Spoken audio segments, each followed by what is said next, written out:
Bloch, qui ne fera pas une synthèse très rapide de cet ouvrage pour que vous en ayez quelques aperçus.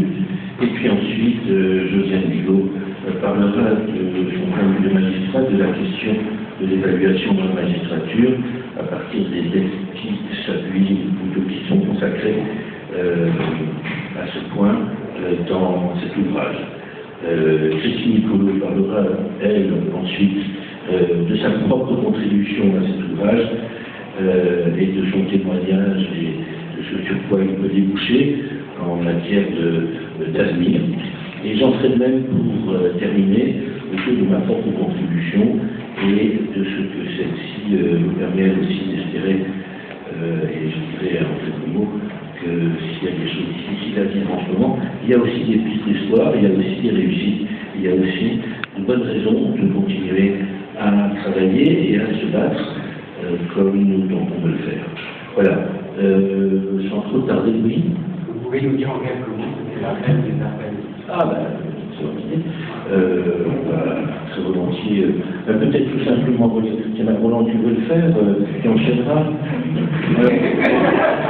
Alors, je vais dire nous, en signature d'un appel que Roland Gori et Stéphane Chédry lancé en décembre 2008 et dont certains d'entre nous ici, à cette tribune et aussi dans cette salle, sont des signataires et parmi les premiers signataires.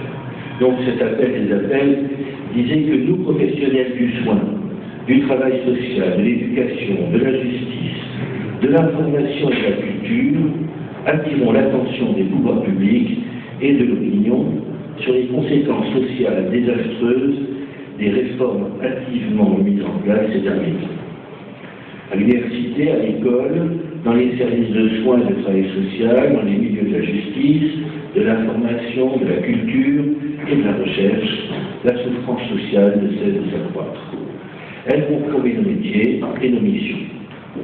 Au nom d'une idéologie de l'homme économique, le pouvoir défait et recompose nos métiers et nos missions en exposant toujours plus les professionnels et les usagers aux lois naturelles est écrit entre guillemets, aux lois naturelles du marché. Cette idéologie s'est révélée catastrophique dans le milieu même des affaires dont elle est issue. Nous, professionnels du soin, du travail social, de l'éducation, de la justice, de la recherche, de l'information et de la culture, refusons qu'une telle idéologie mette maintenant en faillite le soin, le travail social, l'éducation, la justice, l'information et la culture. Cet appel était signé le 22 décembre 2008 et il garde, vous l'aurez compris en tout cas, une grande actualité aujourd'hui. C'est sur la base de cette déclaration, lancée par deux psychanalystes, José Roland et Stéphane Chédry, et qui se faisait à l'époque l'écho d'une inquiétude profonde des professionnels de l'espace public, que près de 90 000 signataires avaient à cette époque apporté, donc à Saint-Louis aujourd'hui, à ce jour, apporté leur soutien à ce mouvement d'opposition sociale et culturelle au tournant néolibéral consolidé par différentes réformes gouvernementales qui introduisent dans les métiers des valeurs étrangères à l'objectif et à l'opportunité. Voilà. Et c'est à partir de cet appel que nous avons travaillé, que nous nous sommes réunis, comme le dit cet appel, venant d'horizons très différents. C'est le cas des cinq que nous sommes sur cette estrade, et probablement, comme c'est le cas parmi tous ceux qui sont ici, et dont je connais des gens venant de milieux très différents. Voilà. Ça répond à votre question? Voilà. Donc c'est dans la lancée, dans le cours de ce mouvement que nous avons travaillé et que cet ouvrage s'inscrit précisément venant d'une contribution de tous ces milieux différents. Voilà. Voilà, je vous donne la formation.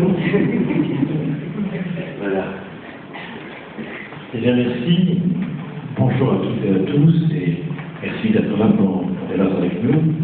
Je remercie la bibliothèque de nous accueillir, comme elle le fait d'ailleurs régulièrement, déjà nombreuses années, et à mes amis du comité local d'avoir organisé donc cette rencontre.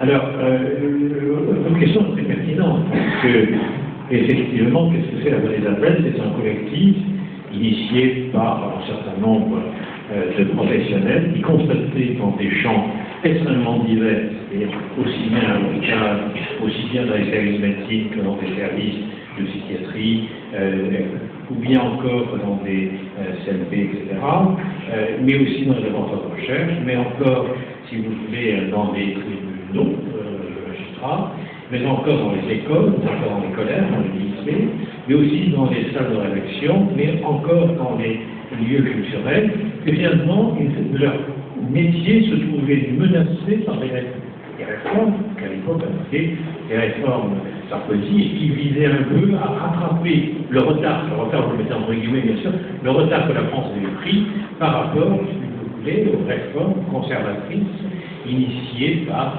Margaret Thatcher en Angleterre, en Allemagne, aux États-Unis, Berlusconi et bien d'autres dans les pays européens. Donc si vous voulez, on avait l'impression que nos métiers étaient menacés, que en particulier ce qui pouvait les menacer, ces métiers, c'est qu'ils n'étaient plus évalués, c'est-à-dire dotés d'une valeur en fonction des finalités qui étaient les leurs, c'est-à-dire enseigner, soigner, chercher, informer, juger, etc. Mais ils étaient en quelque sorte évalués avec des normes gestionnaires qui constituaient vraiment le cheval de Troie d'une logique de marché dans des secteurs d'existence sociale qui jusque-là avaient été préservés.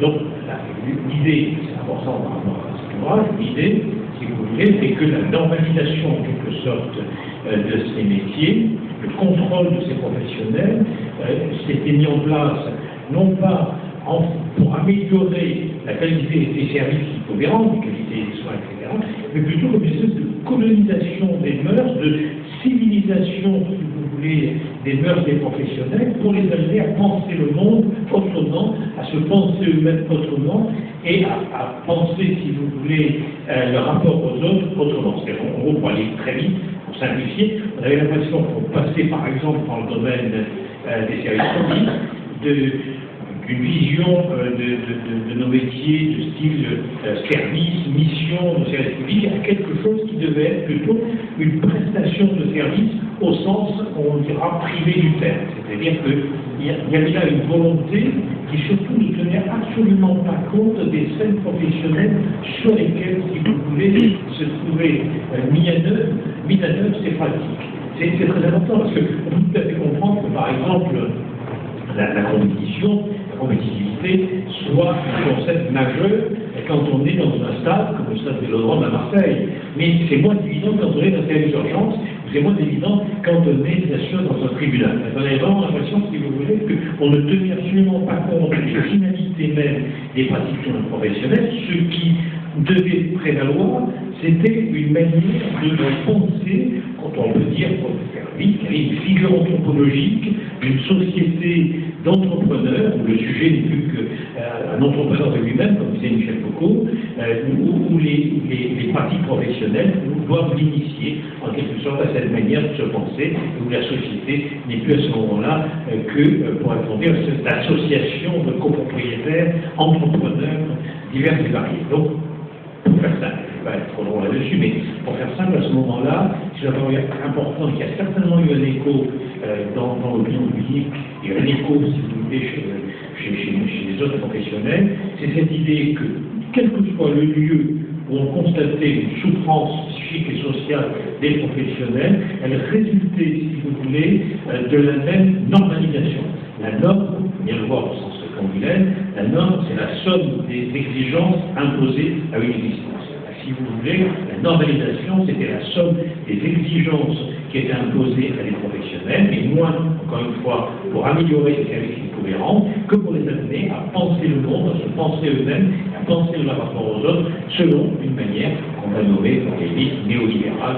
On reviendra là-dessus, peut-être simplement, pour faire juste une parenthèse, le camp du néolibéralisme par rapport au libéralisme, c'est finalement de considérer qu'il n'y a aucun secteur de l'existence sociale qui puisse s'exempter d'une analyse économique, d'une intelligibilité des modèles économiques. C'est comme ça qu'on va pouvoir rendre compte de la délinquance, c'est comme ça qu'on va rendre compte du nombre d'enfants produits, si je veux dire, en famille, du type de lien constitué. C'est comme ça qu'on va rendre compte d'une politique d'immigration, d'une politique de solidarité intergénérationnelle. C'est en gros, c'est quelque chose qui nous vient de, comme vous savez, de l'école de Chicago, où les noms connus, c'est Friedman, Gary Becker, etc., où on va, comme ça, dire, finalement, le métier est un crime, choisir le crime, c'est choisir un métier, il faut donc dissuader les gens de choisir ce métier. Pour les dissuader de choisir ce métier, par exemple, qu'est-ce qu'il faut faire? Il faut supprimer l'excuse de minorité, parce qu'il y a beaucoup de jeunes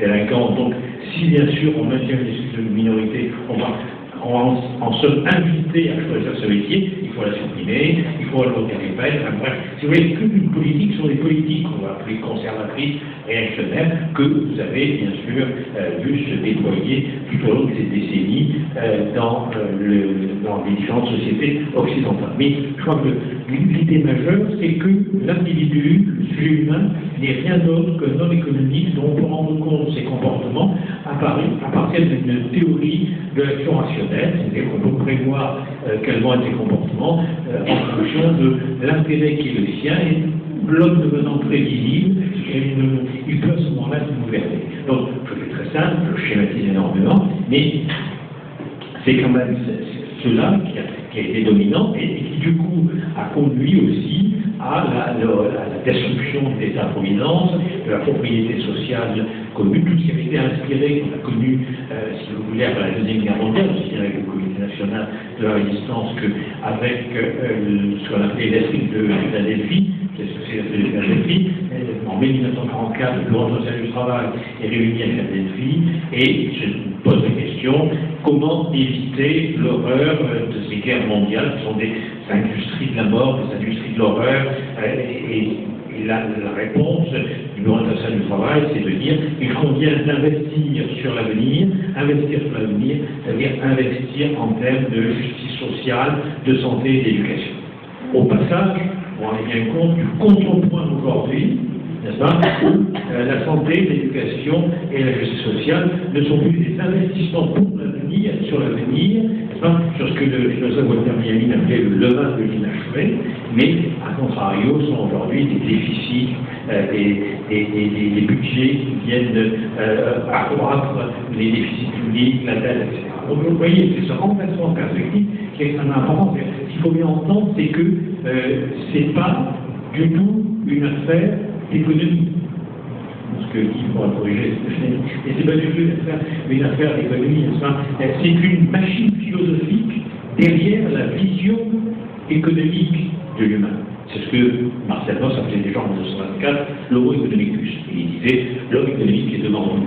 Il n'est pas derrière nous, il est devant nous. Alors, on a vu que ça n'a fait que s'accroître, et surtout ça a touché, si vous voulez, des secteurs qui jusque-là avaient été épargnés. Je crois que c'est ça le point important si on veut opposer par exemple le néolibéralisme allemand et le néolibéralisme américain, comme l'a proposé Michel Foucault. On voit bien que la santé, l'éducation, la recherche, un certain nombre de secteurs avaient été jusque-là épargnés. Avec le néolibéralisme américain, pas du tout. Tout est une entreprise, tout est occasion de produits financiers. C'est une véritable financiarisation généralisée de l'activité humaine, et la nature comme l'homme ne sont plus que des stocks d'énergie à exploiter à l'infini. Donc c'est un point qui est très important, qui va être très concret. Je vous donne une information que vous avez peut-être vue aujourd'hui, n'est-ce pas? Nous savons aujourd'hui que les hôpitaux sont en danger parce qu'il y a une dette de 30 milliards qui est complètement corrompue par des emprunts toxiques. Et ça veut dire, il y a l'affolement complet par rapport à ça, mais c'est demain telle collectivité territoriale, et telle université, si vous voulez, à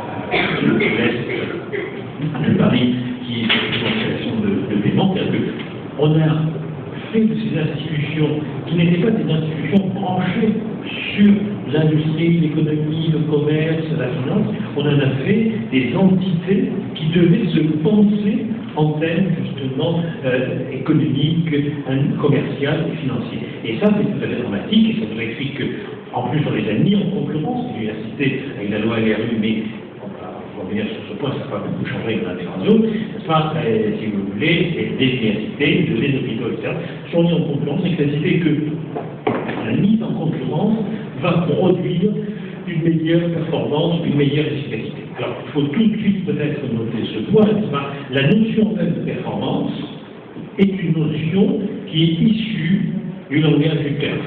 C'est la course de chevaux. La performance, c'est la manière dont court un cheval.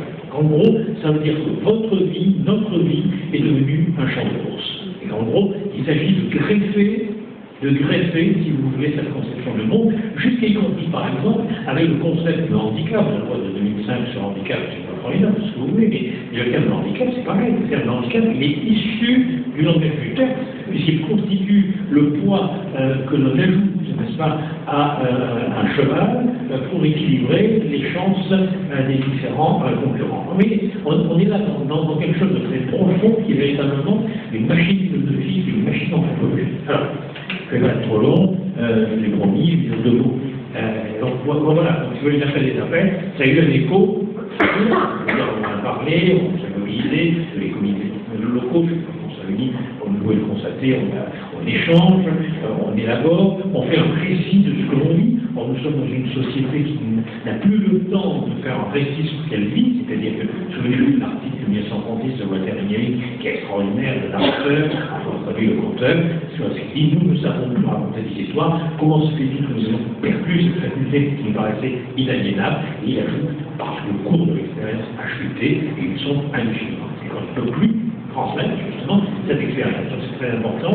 L'appel des appels a constitué une occasion, un moment où la transmission d'expériences professionnelles pouvait se faire et donne lieu à l'autre. C'est peut-être ce point de transprofessionnalité qui est le point très fort, si vous voulez, d'appel des appels, où finalement l'enseignant se rend compte qu'il subit les mêmes choses que le médecin, que le psy, que le chercheur, etc. Oui, que le journaliste. Parce qu'il faut bien voir que, en gros, partout, il s'agit de la même logique d'évaluation, on va se dire, c'est une logique de l'image. C'est quoi le l'image? Vous savez ce que c'est? C'est le nombre, si vous voulez, de commentaires, le nombre d'écoutes. Je ne sais pas si c'est France Inter, d'ailleurs, post-casté, ça me fera un meilleur audimat. Post-casté, j'étais l'invité du matin de Fabrice Gouen, il n'est pas Saint Martin, vous allez voir, beaucoup de castés. Donc du coup, ça fait, chaque fois qu'on se casse, un clic de plus pour Gori et un clic de plus pour les journalistes qui vont évaluer. C'est là-dessus que sont évalués les journalistes. On va évaluer sur la qualité, si vous voulez, de la formation citoyenne et critique, qui sont évalués, ça sur le nombre de clients. Et ben, c'est la même chose. Et la T2A, la tarification d'activité, c'est pareil. C'est le nombre de ventes que le médecin a fait de ses sacs de soins, si possible, les plus techniques, les plus chers. De la même manière, si vous voulez, à l'université, ça va c'est le nombre de citations à popularité d'une revue, c'est une revue de marque. Et si vous publiez dans une revue de marque, vous êtes un homme de marque ou une femme de marque à ce moment-là. Bien sûr, vous êtes modifié. Donc, c'est pas on a la même logique. Alors, comme je ne voulais pas être trop long, il va de soi que on pouvait espérer, je vous dis, on pouvait espérer que nous étions devenus inutiles. Nous pouvions espérer que la gauche ayant gagné l'élection présidentielle, l'élection législative, on va s'arrêter là, nous avions aucune utilité derrière. Et alors, ce qui est assez frappant, c'est ça dont il faut parler peut-être, je dirais un petit mot si vous arrêtez, si vous voulez, nous avons même pensé un moment, avec Barbara Cassin, et les amis qui ont contribué à ce propos, je voudrais dire que sans le travail que Claude a fait sur l'ignorance, ça ne jamais vu le jour, il ne l'a pas dit, parce qu'il est écrasé pour sa modestie, je vais le dire, mais il va de soi qu'il a fait un boulot énorme et ce travail lui doit beaucoup, je tenais absolument à le dire de l'écran.